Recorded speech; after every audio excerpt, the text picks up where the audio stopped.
So, in case you do get hurt with your knife, this is not an actual wound, this is just some pen.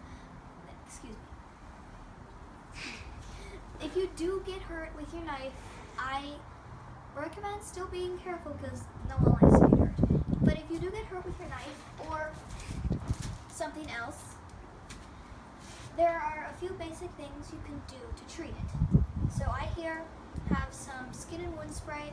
You may use the kind with chemicals in it. This is a natural one made out of grapeseed extract. So you just spritz that on your wound. On the sidewalk. Then this is a sterile gauze pad. You open that up. And once you've put one of these pads on a wound, you do not want to take it off because that'll just agitate the wound further. So you put that on the wound, you apply pressure to stop the bleeding, and then here is a sterile bandage. So you keep applying pressure, have the person that's injured do it if you need both your hands. Then you take your bandage and you wrap it around the wound and the pad. Leave the pad on. Even if it's soaked with blood, just put another pad on top. Do not change the pad.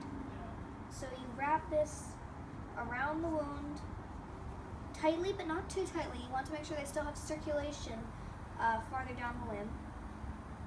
And then a trick for tying off bandages: stop before you reach the end of the roll, and then you fold it back on itself a bit, and you take the end around, and then you tie those two together. This is going to be a bit tricky since I'm doing it on myself.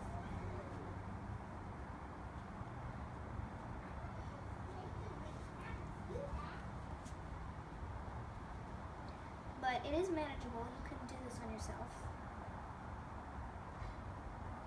Yes, you tie the two together as best you can.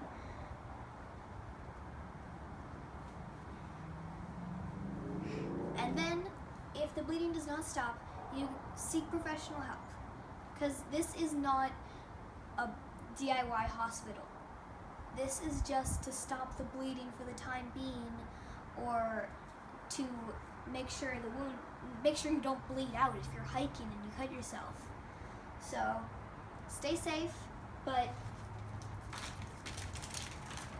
this is basic wound treatment.